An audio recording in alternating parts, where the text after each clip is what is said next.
many other factors, and I think that I would rather uh, give the freedom to 100 slaves, but then I punish one innocent man person.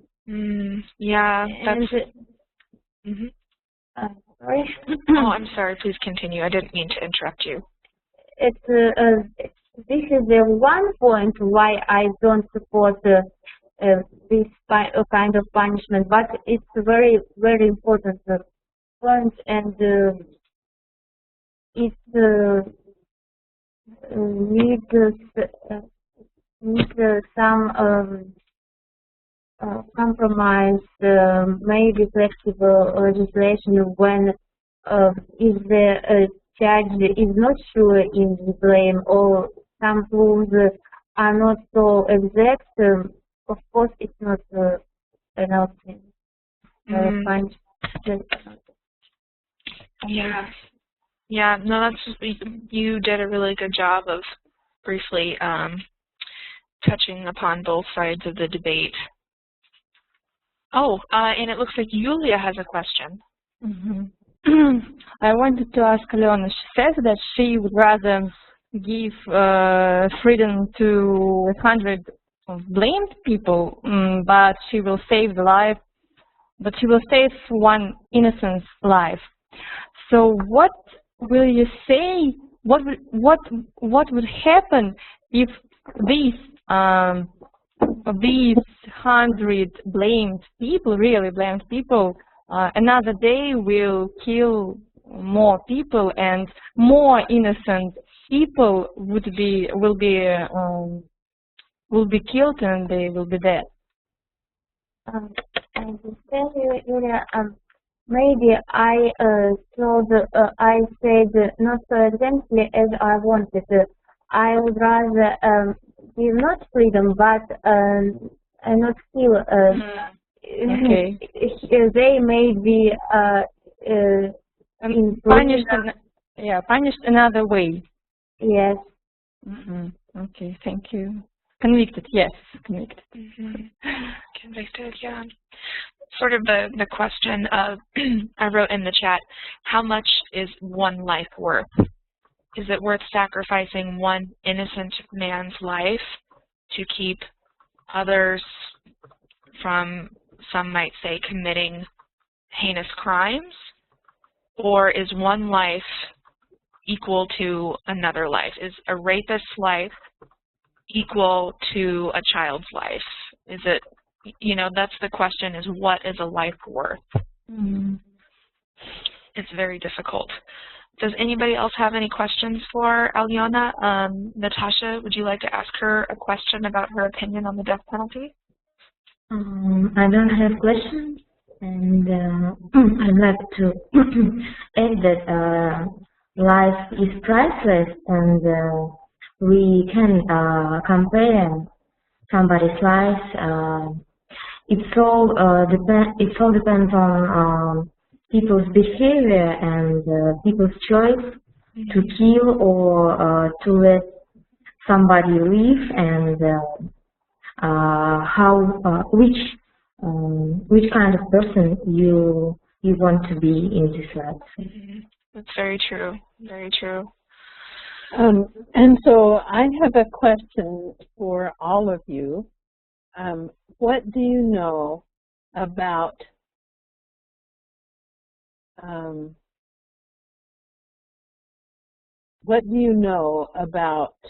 the death penalty in the United States? Do we have it? Do some of us have it and some not? Now, as I know, the death penalty was why the was this practice was in the United States, and now, as you know, not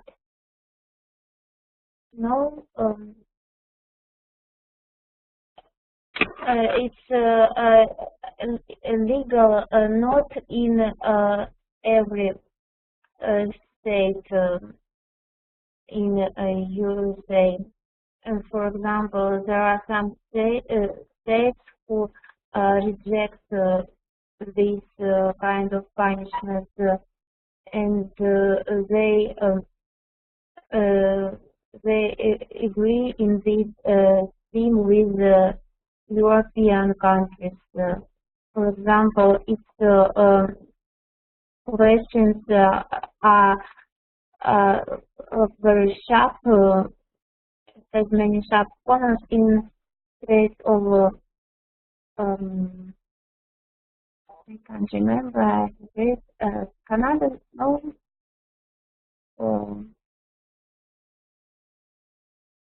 Sorry, what about Canada, Alyona? Canada.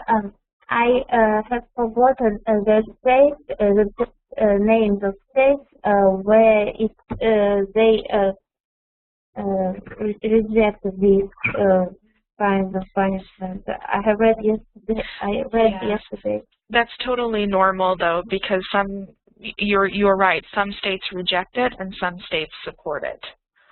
So, for example, Iowa, where Professor Marston lives and where I'm from, I'm not there now, we reject the death penalty. But Texas, for example, accepts the death penalty. So it's on a state-by-state basis. Yes, in the state of Texas, they seem to take pride in killing as many offenders as possible. So I have another question. Do you know what is a reasonable alternative? What is the alternative most commonly used instead of the death penalty? It's a question. It's a question for me. If you have an answer, it's a question for you. I consider it's my personal opinion that being in prison during our life is not a good alternative for death penalty, because why should the rest people pay taxes for being these people, being the convicted people for very violent crimes in prison? They live in prison, life in prison. Okay, they live in prison and they need home. They need warm. They need things. And why should the rest just pay for it? For it, I don't know reasonable alternative, but and I don't like the modern alternative. Okay, so Carly has put a very good question in the chat. And so could we hear from Yulia or Natasha? Do you think sentencing violent criminals to a life in prison is a better alternative to the death penalty? To tell the truth, in my opinion, it is a very interesting question, because if we think about it from the sociological,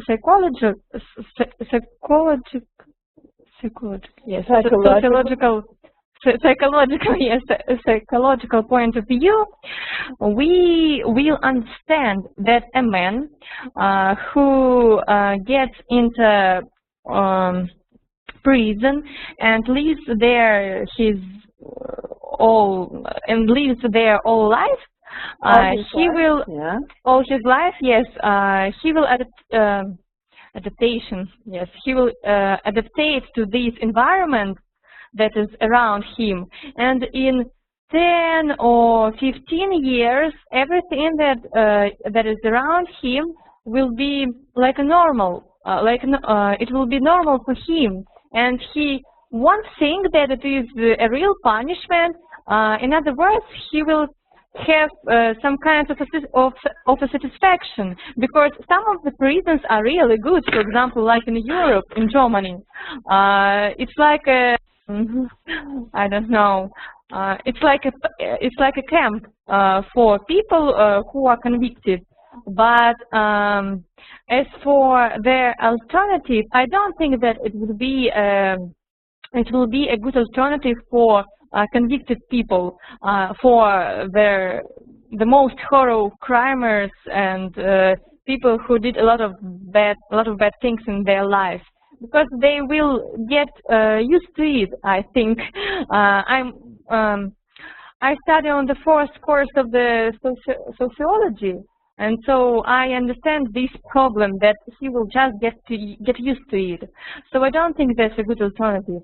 And it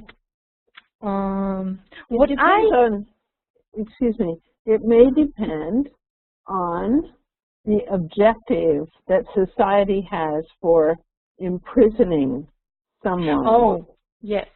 It may not matter whether or not he thinks of it as a reasonable lifestyle, but that's often called 3 hots and a cot. What does 3 hots and a cot really mean? Do a little language here. 3 hots, that plural is odd. And do you know what a cot is?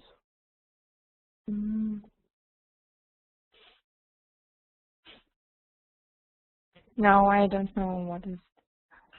Okay, a cot is a bed. It's a narrow bed like you might have if you go camping. It's not especially comfortable. But food in their stomachs, 3 hots means 3 hot meals a day. And so many European countries in particular will not extradite criminals who are apprehended in their country. They will not extradite them. And the noun is extradition. They won't send criminals, accused criminals, back to the United States if they're considered, if they're accused of a capital crime.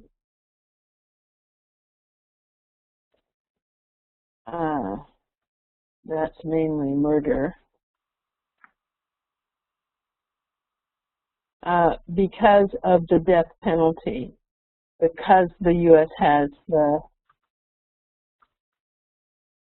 death penalty. For example, if a murderer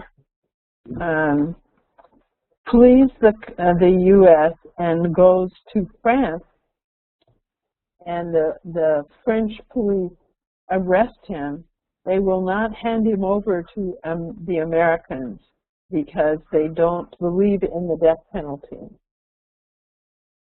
So I think this is an important philosophical issue. There's another problem to consider as well, and that is, what if there is a mistake and an innocent person is convicted?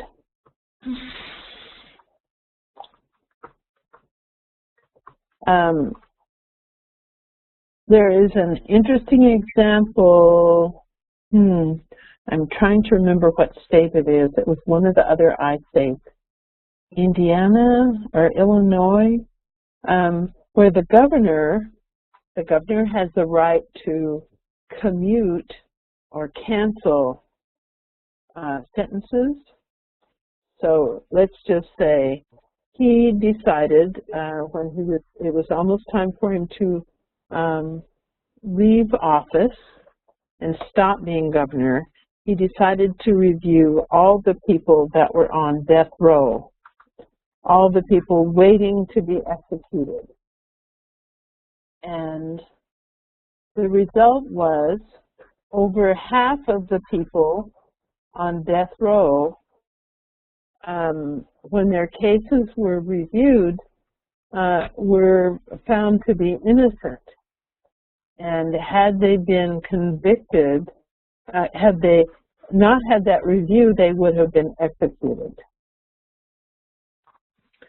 So, by contrast, in Texas, where there's a certain bloodlust in the governors, even though one of the things that makes a difference is DNA evidence. For a long time, we didn't have DNA evidence to look at. In Texas, the governor refused to allow a review of cases of people who they thought the DNA would prove innocent, and instead went ahead and convicted them, went ahead and executed them.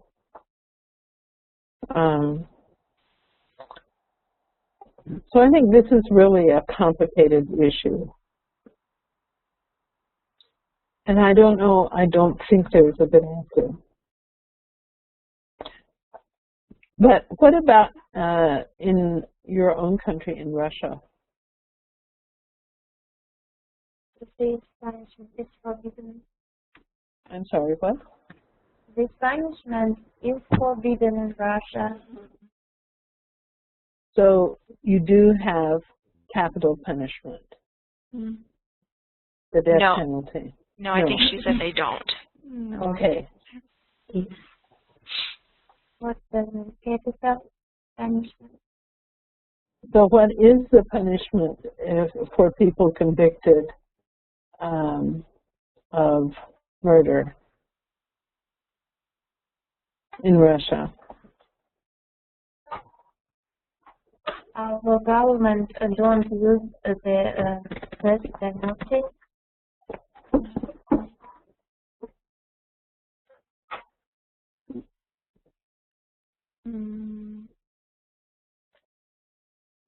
A life in a prison, it seems to me. Yes. Life in prison without parole. Without parole. Mm-hmm. And I think that is common among a number of European countries as well. Well, I'm very impressed with your analysis of this this issue, and I think that you have a good understanding of it. And so I'm wondering if either Natasha or Yulia, did you write something on the blog about one of the issues? I didn't write in the blog because I don't know, maybe it's about connection or something else, but the site hasn't been loaded. So, however, the issue that I took was gun control issue. Yeah. And so, can you talk about that?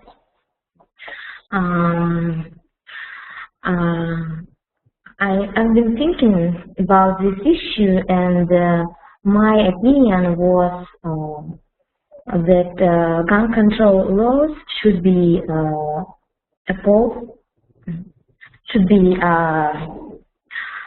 supported, and that the more guns in the country, the more death and crimes there would be. But after some research, after some research and reading articles, I found out that according to the statistics, gun control laws, gun bans, they didn't help to the government to restrict criminals and to reduce number of murders. So these facts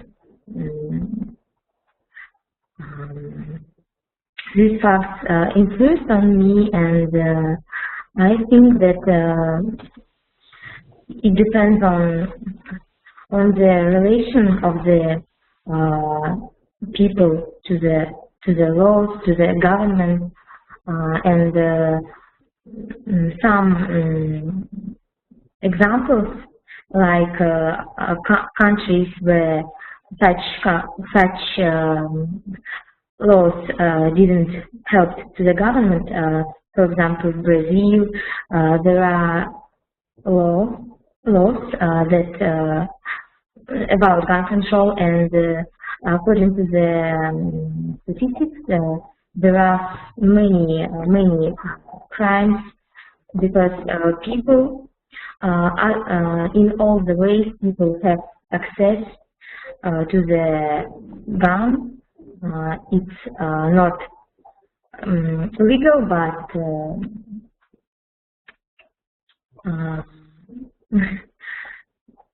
such situations happens that I don't know how to how to describe it. So, well, I think that you have you've outlined the problem pretty nicely, and so Yulia and Aliona, do you have comments about this issue of gun control? We're going to talk about it a little bit more, but I would like to hear what you know already and what you think. I may tell about the gun control in Russia, about the gun control. In our country, people are allowed to have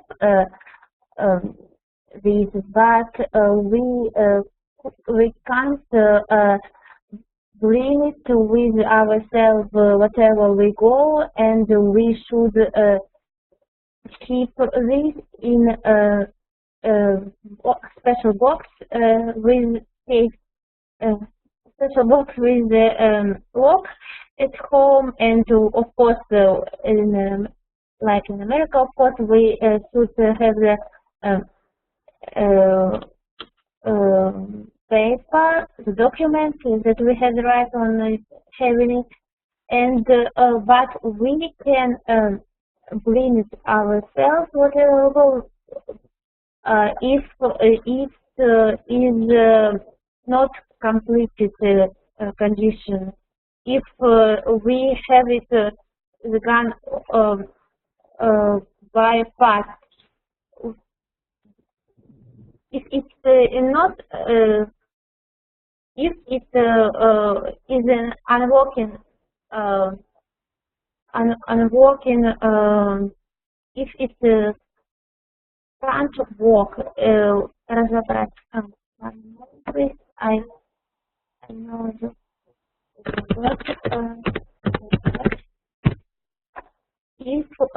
we if it is free, if it's in take to pieces the gun. In this case, we can take it with ourselves. And as for America, as I know, people can bring it and people have the right to take it with themselves, and maybe I think it's a good solution of this question, because all people should be in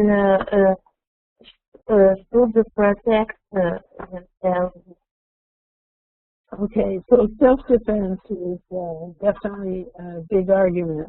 And Yulia, do you have something to add about this?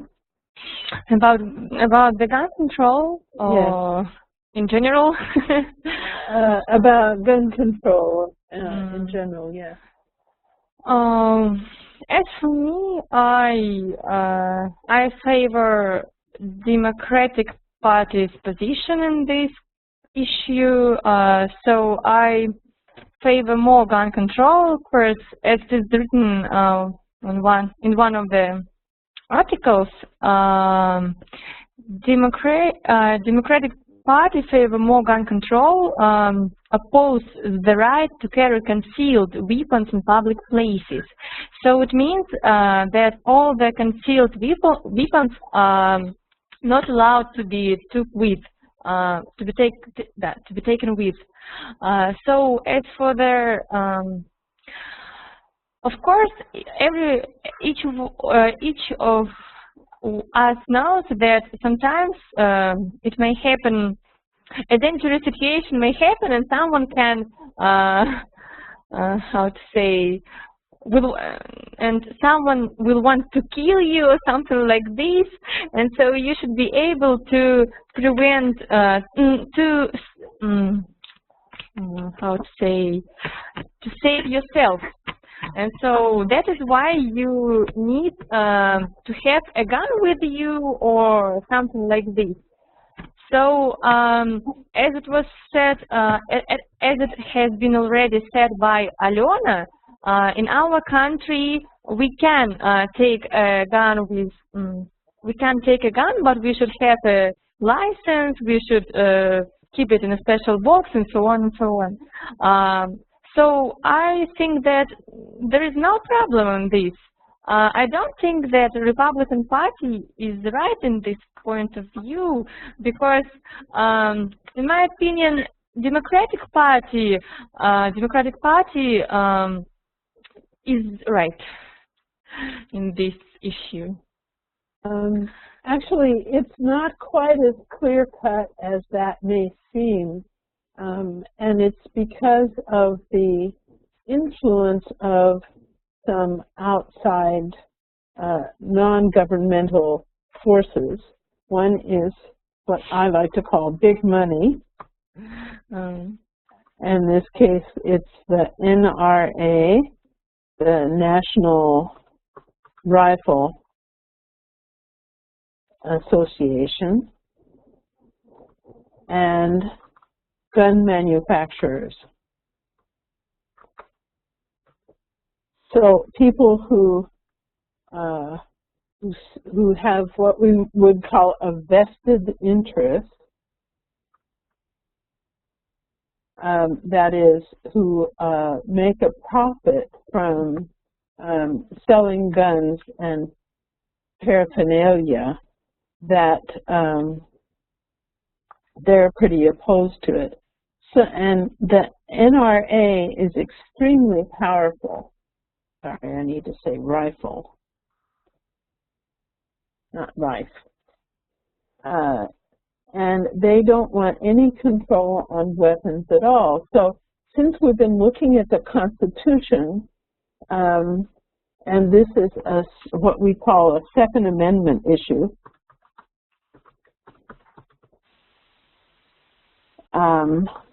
the Second Amendment discusses the right to bear arms.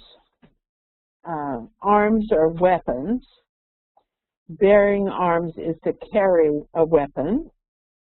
And it is a fundamental right in the Bill of Rights in the Second Amendment.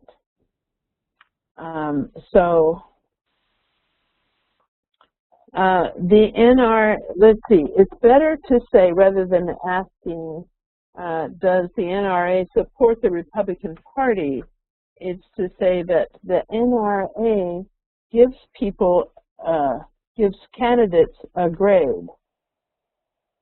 And so they'll say, okay, this person completely supports everyone's right to buy as many weapons as they want, and so they get an A+. And and those usually are Republicans, but not always. This is an issue that crosses party lines. So now I would like for you to look at a cartoon on the whiteboard, and what you should look for in the tabs is 120806. 120806. And so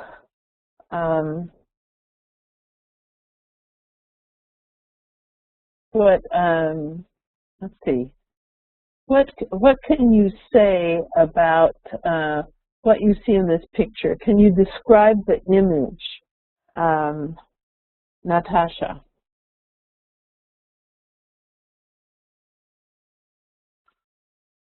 What do you see in the image?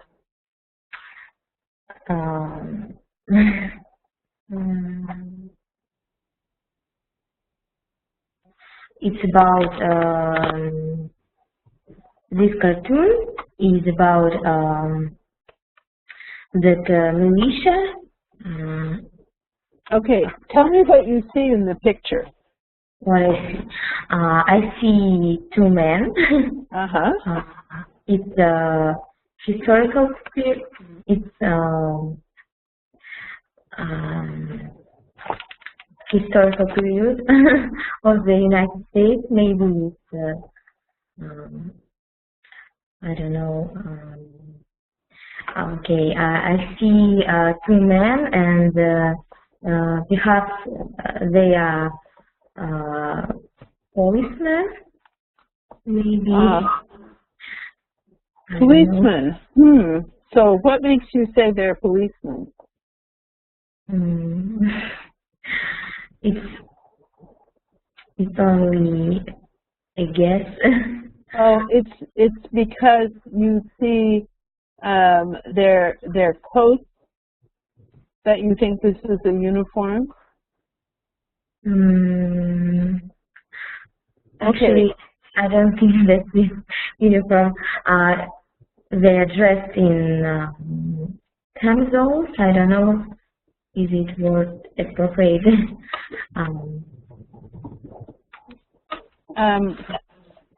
Do you think this is a modern time? No, absolutely not. It's. When do you think it might be? With the shoes and the hose and the short-fitted pants and the long coats. It's wartime. I don't know which age it is. And they're wearing wigs. That's a wig on the head, and we know it's not in the 20th century, and here is the clue to that.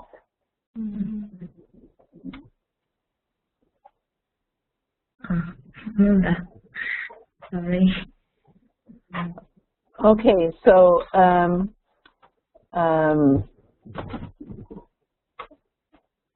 Yulia, can you give Natasha some help? What time period do you think this is?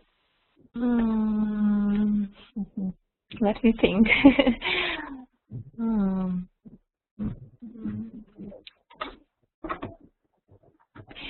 This is the time before a car was made. Yes, that's good. It's before cars. And your clue to that is the horse and buggy. And So, maybe it is the end of the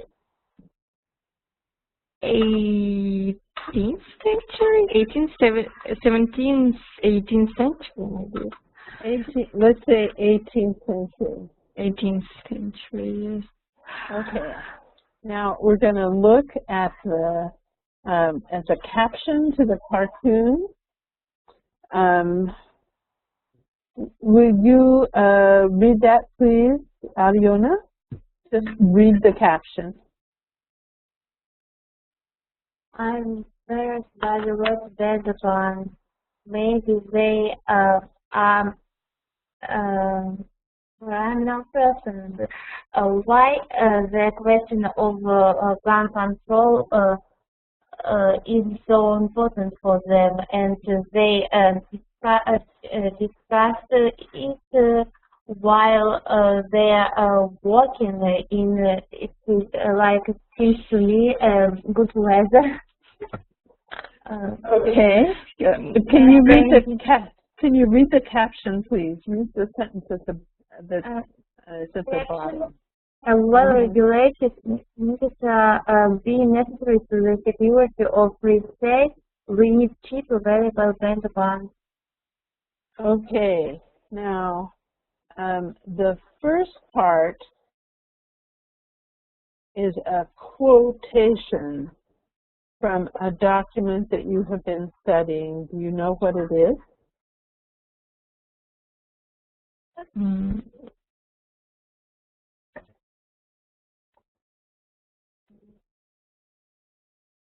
Does anybody know? It's a constitution, isn't it? Yes. It is, in fact, part of the Second Amendment. And these may be the writers of the Constitution, these men. That's a possibility. At least they must have participated in the discussion. But there is a break in the level of language. We have this kind of elegant, carefully phrased language, a well-regulated militia being necessary to the security of a free state. That's the first part. Mm-hmm. That is 18th century. Then you have a change in the register, a change in the vocabulary, and a change in the implications. So the second part, we need cheap available handguns, changes the whole thing. So this is sort of contradictory. And we need cheap available handguns, I think gets at the heart of the issue of gun control. We have two words, two expressions, gun control and gun safety. Gun control has long been used by the NRA and the gun manufacturers as a terrible thing, as a threat to individual liberty. It's terrible. Nobody's going to pry my cold, dead hands off of my guns. And so you can see that the right to bear arms was something that was important in colonial times. That's when this picture refers to colonial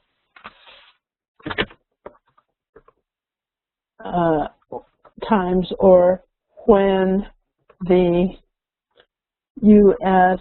was new, just after they broke away.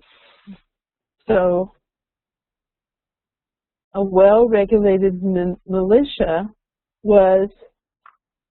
they were asserting their right to have a group of people, in this case men, who could have weapons to keep down the mobs and criminals. And so that threat we've dealt with in a different way. And so then you have this shift, which may involve, when they say we need cheap available handguns, that is about the right to self-defense.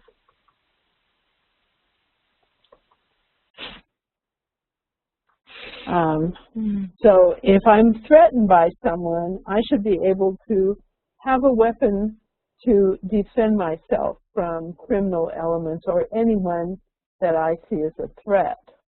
And so this is a very hot issue for a lot of people. And next week, when I come to class, I will have pictures from a political rally, which I am attending. And the guest speaker is Gabby Giffords. She is a former U.S. representative, a member of Congress, who was the victim, one of the victims in a mass shooting. She was shot in the head, and several people were killed. And so now she and her husband, who's a former astronaut,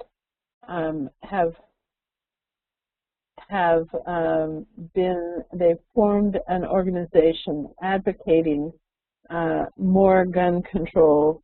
Gun safety is what they want. And that's the kind of thing that Carly's been writing in the chat about, and that we talked about earlier, taking guns apart, never keeping them loaded, because we are having many more mass shootings in this country, and the NRA advocates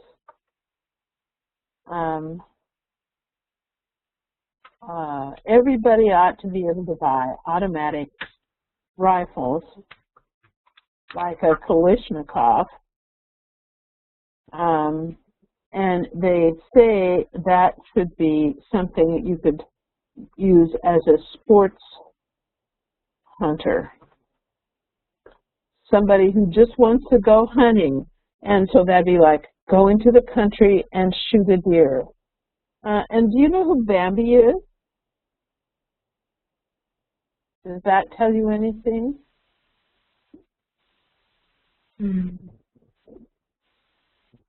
Bambi doesn't do it for you, huh? From the Disney movie? Ah, Bambi. baby. Okay. Bambi's mother was shot by a hunter. And so Bambi is often used as a sort of figure, a victim of guns, being Bambi and Bambi's mother. So who knew that Bambi could be so political?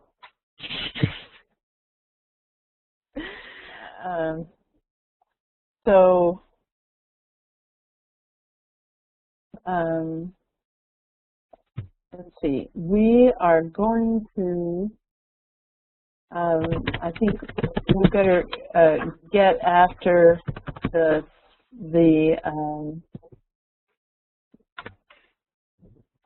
interpreting exercise that we're going to do today. And so there are three of you, and there are three rows. So let me review what it is that we're going to do with that. Let me see if I can explain this. you're going to have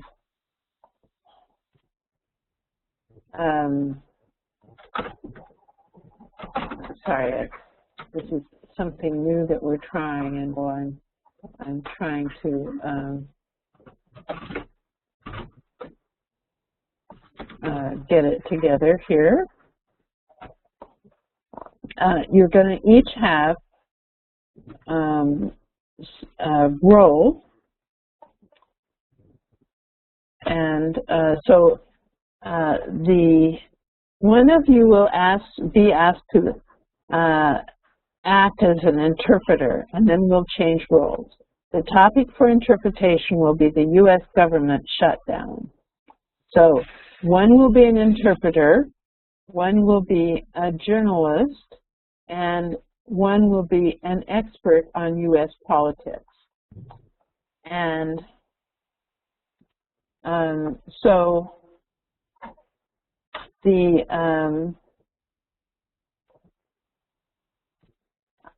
let's start out with Aliona. You will be the journalist. I'm going to tell you what to do with it.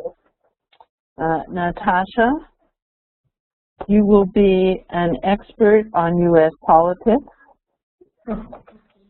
Okay, we're going to give you some help here. Nobody panic. And Yulia, you're going to be the interpreter. And then we will change roles. So,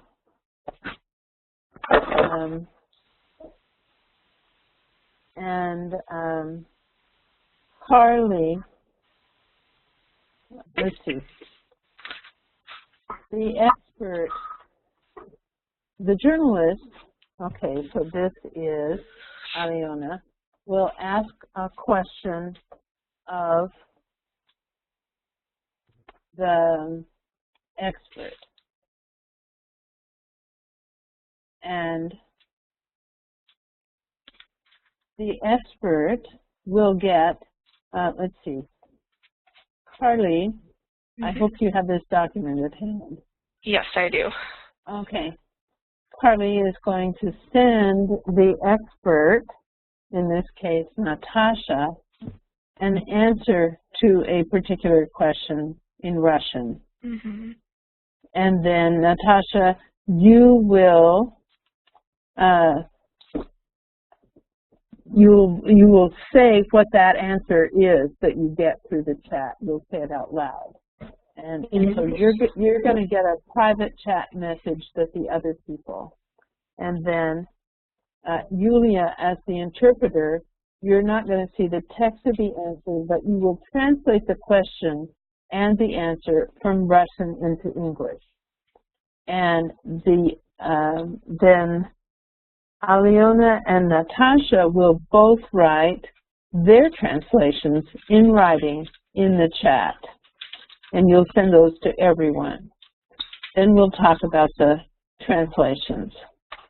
So,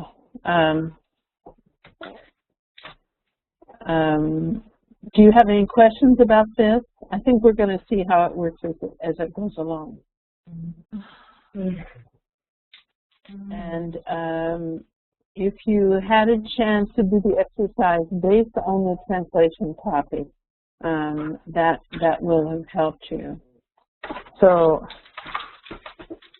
Carly, can you begin by sending the first question? We're probably only going to do 3 questions. That will be the goal in the time that we have.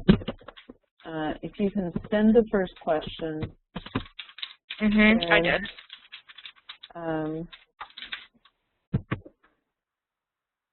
Then should she ask the question in English, or should she ask it in Russian?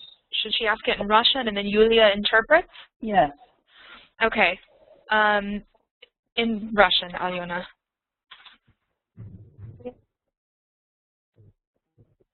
So basically,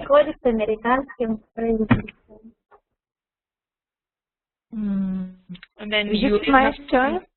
Then Yulia must interpret. Yulia, I sent that to you as well. What is happening to them, to the USA government? Should I write it? You can. Everybody needs to write it, actually, in the chat. So everyone's going to write a translation in the chat and send it to everyone. Who should write a translation? I'm sorry, what?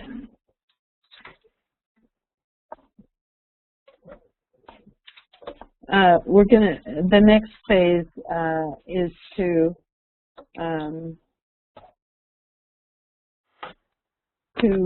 see the answer.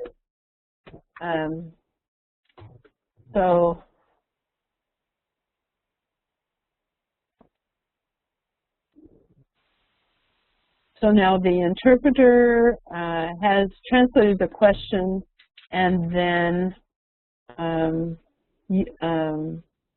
Carly, you're going to send a private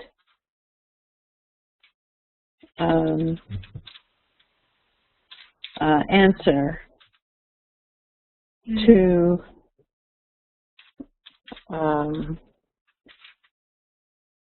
the expert, I think, and that's okay.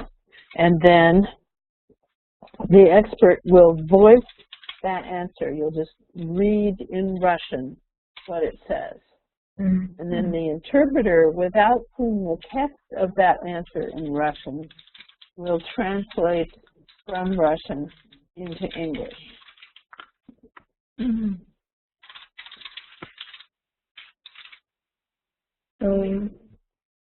And then Natasha. Америка как страна никуда не делась, но американское государство, как система управления, начинает закрывать учреждения сегодняшнего дня. Одно за другим, поскольку бюджета не существует, из-за тупика, в который зашли в своем противостоянии администрация и Конгресс.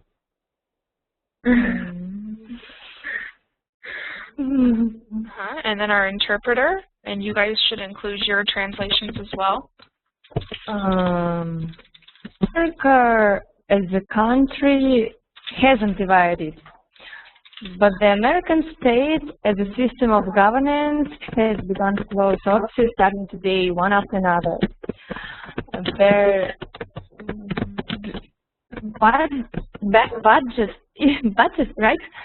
The budget doesn't exist due to a dead end in which Congress has wound up due to its resistance to the administration. So, that's all. And then we go to question number 2. See, first we should maybe ask for, did you have any difficulty with that? It didn't appear to me. And I think that you got the gist of the translation. Does anybody have any questions about that?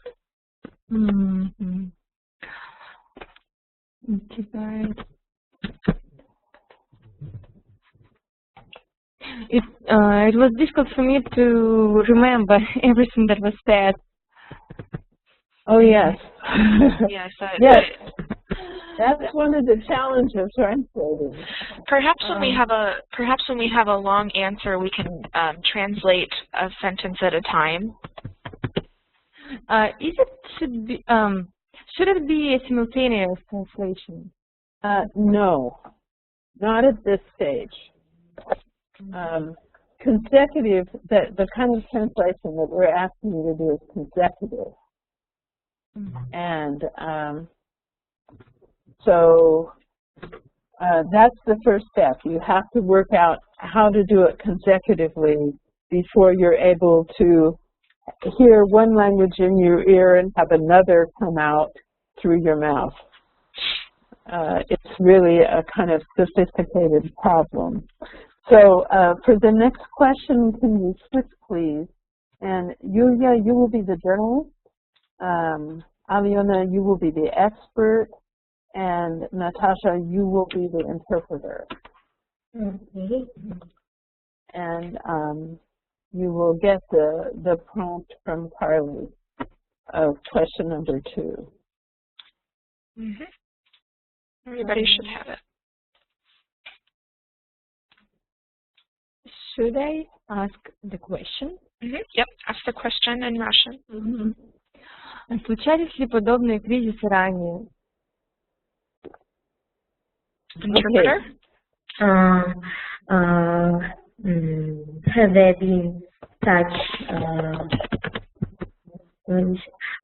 been such situations before? Like this? And then Alyona, maybe read one sentence at a time. Read one sentence. So they're rated English.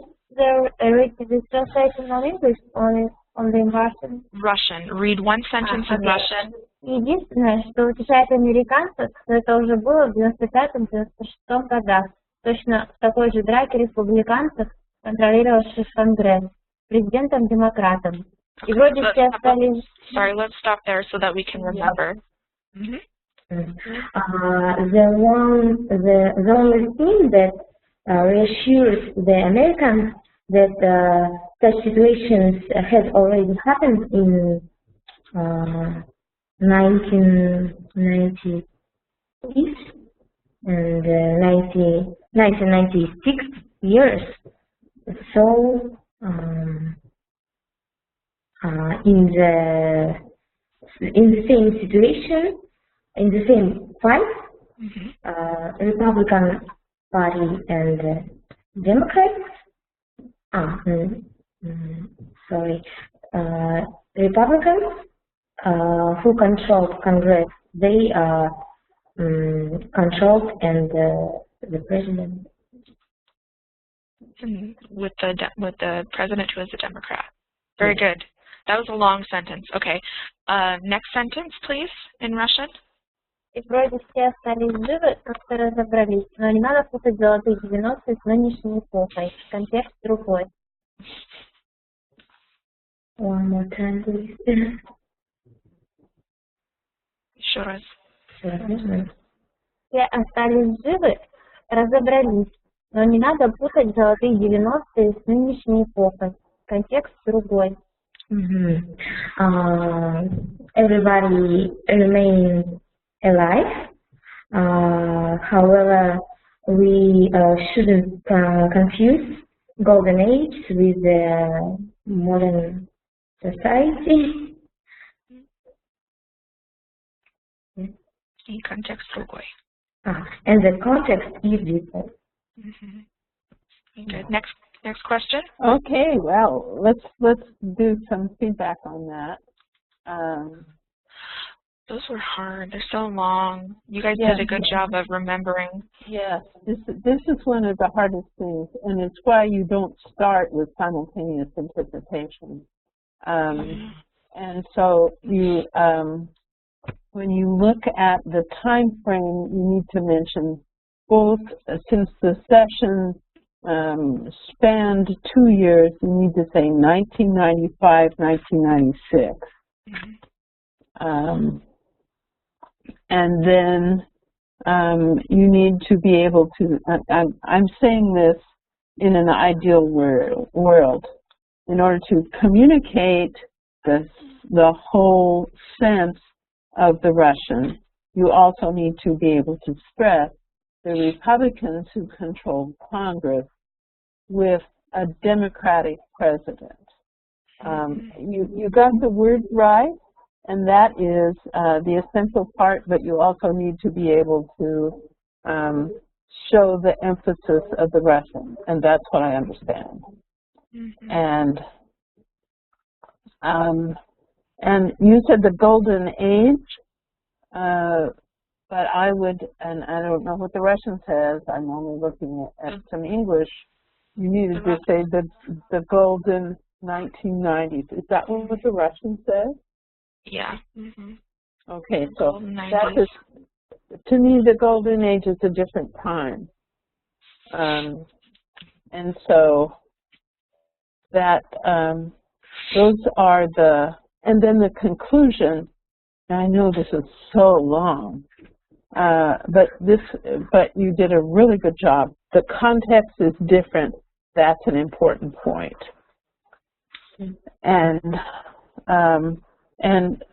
So I think everybody is doing a good job, and we're going to do one more round, and where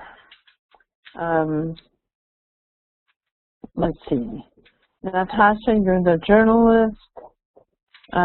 Yulia, you're the expert, and Alyona, you are the interpreter. Oh goodness, this one's long. And so we need to break this up. I mean, it's broken up, it looks like, into at least 3, but if we can make another, do this sentence by sentence, I think.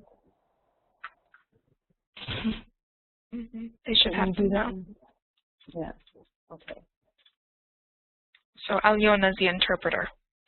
Oh my God. Yes, that's right. Everything will be good. It will be okay. So first, the journalist needs to read the Russian. Что послужило поводом, причиной кризиса? Okay, now. What is the reason of the crisis?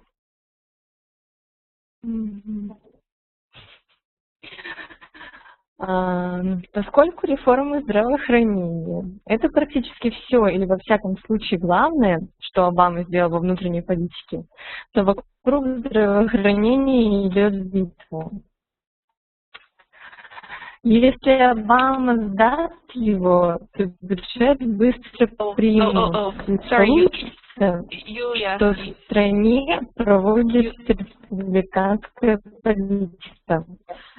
Президент и вся его... Yulia? I would rather stop. Yes, stop. Yes, Let's stop yes. after. Read one sentence. Just read the first sentence, the first mention. Okay, I will repeat the first one. Поскольку реформа здравоохранения – это практически все, или во всяком случае главное, что Обама сделал во внутренней политике, то вокруг здравоохранения и идет битва. Okay, so now go ahead. Our expert is Yulia. And our interpreter. Interpreter. Yes, I'm sorry. Alyona. The interpreter is Alyona. The main battle is about reform of health, safety of health, because it's the main thing what Obama healthcare. Thank you, Charlie. The main battle is about healthcare because it's the main thing what Obama has done in recent times. Okay. So the next sentence. Если Обама сдаст его, то бюджет быстро примут, и получится, что в стране проводится республиканская политика, а президент и вся его партия никто. Julia, can you repeat because the sound was very bad? It stopped. Okay. Если Обама сдаст его, то бюджет быстро примут.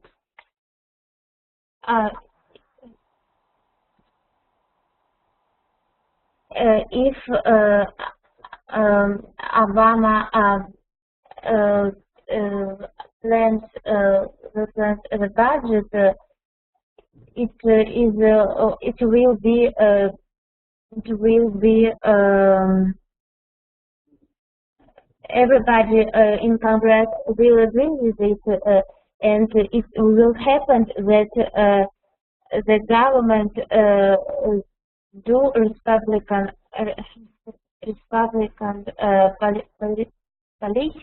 and the president and all them and all his budget is no budget.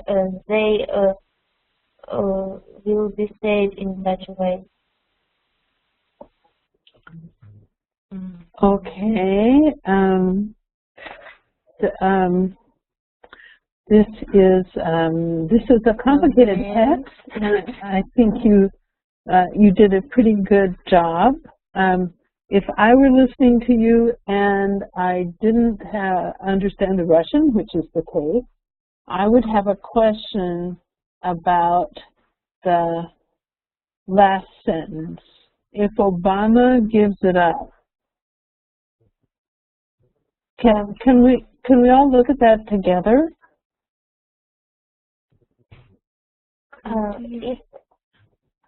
If Obama give the budget, it will be safe. And what that means that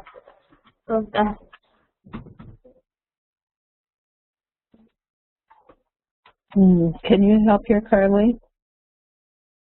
Yes, I was thinking about that. If Obama gives it up or lets it go, then the budget would quickly pass, and it would turn out that in the country there would be Republican politics, and the president and his party would be no one. And shows Obama, that would be the health care plan, Obamacare. What would he give up? Obamacare. Yeah. And so I would like to stop this now and not go any farther, because you've all had a chance to see how this works, and so have we, and so it's really wonderful to get this kind of practice, I think. And so what do you think, what is the hardest part about this exercise that you've just been through? And I'm really wanting to hear about your experience as interpreters. What's the hardest part? May I say? So, in my opinion, the hardest part, and I think that everyone will agree with me, that the hardest part is the role of interpreter. Yes. For me, it is difficult. It was difficult to translate this text because there are a lot of different words that are connected to the Polish political system. So, and I don't have enough practice to translate such texts. Yes. I did it because I have already read this article in English, yes. So it was easier for me to do it. But if I didn't, I wouldn't be able to do it, I think. Do we have comments from others about this experience? What was hard and what was not hard? May I answer? Yes, please. I agree with Julia that the role of the entrepreneur is the hardest part because it's hard. It's really hard to hold all the words in the mind, to keep it and to remember it. And your answer should be quick, and you don't have time to choose the right word. The right word.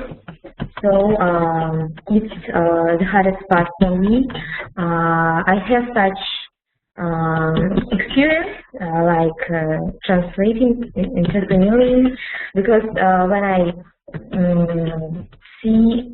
when I watch films or listen the speech of foreigners and my friends, who don't know English ask me to translate. I know how it's hard, and I'm confused, and the nerves, they influence on me. Yes, and Alyona has added in the chat that you have to remember a lot of information and translate all of it very quickly. Yeah. And I think this is for me, it is very difficult to do this sort of thing. And Natasha, you have put your finger on one of the hardest problems. As soon as as people around you know that you know another language, they're going to ask you to interpret. Yeah. And you'll often be put into situations where you have to be able to do that. And so what we're hoping to do is to help you get some practice at this, because it makes you call on not just your knowledge of one language, but your knowledge of both languages and how the culture works and what are the different cultural problems. So I'm really pleased about this initial problem. This initial experience, it is very hard, and in my experience, it's one of the most intellectually challenging things. Okay, so now we're going to return to that question of why we don't start with simultaneous interpretation. Because you have to be able to hear it, not think about it, respond instantly, and go on. And the thing, if you look at UN translators, interpreters, you will see that quite often for important speeches, they will have the text in the language that they are translating from. So if it were a Russian speaker, they would have the Russian text, and they theoretically they would have a chance to review it ahead of time, and so they would, as you have had some experience, although you didn't have the text, you had something to look at. So then you can think a lot about how to translate it. And Professor Shestakov has pointed out cultural things to give it up, it being Obamacare. So there are things like that that you may not be able to prepare for. But I think you've all done a great job. And so we're going to have one more week. I really would like to be able to continue with this exercise a little bit more next week, because I think that I really think it's very interesting. And we may also talk a bit more about American politics. And next week is the last session that we will have on politics. And after that, we will be looking at some literature, some American short stories, and we will talk about ways to do them. So, but next week we will continue with this. And we will look to edit the task so that you don't have to keep quite as much in your head. But I'm really excited about how well you did, and I just wish that before I was thrust into the role of interpreter, I had had this kind of practice. So we are actually out of time. Does anyone have any questions before we end the class today? And did you enjoy the interpreting exercise? Or did it just hurt your brain and nothing else?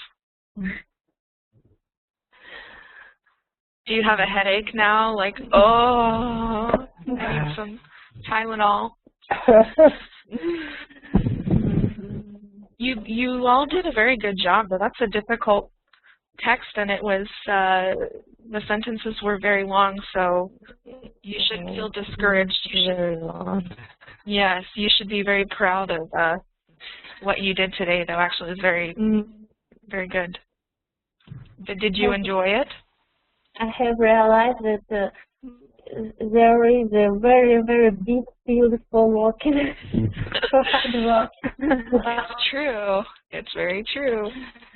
And actually, it is really great practice. I think I wish we had done this in some of my language classes, because really you might be doing this someday and you might be speaking on a serious subject.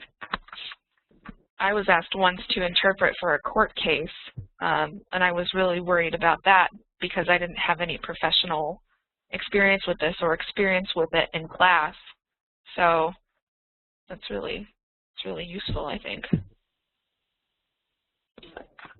And court translators and interpreters for court are certainly very important in this country too, and I know that pays very well as well. People get paid good money to do that. But it's a critical issue. You can imagine if someone who spoke another language in this country, for example, if you have someone who spoke Bosnian, because we have a lot of Bosnian immigrants, you need to find someone who can translate and interpret Bosnian. So that is it's hard to find someone who can do that. And yes, that is a good. So try not to get arrested in Russia, Carly. I'll try not to. I'll keep my shenanigans down to the minimum. Okay, there's a good word. Shenanigans. Okay, so thank you very much. I loved your work today, and we'll see you again next week. Bye, guys. Great to see you, Bye. as always. Thank you. Bye. See you soon. Thank you. See you guys.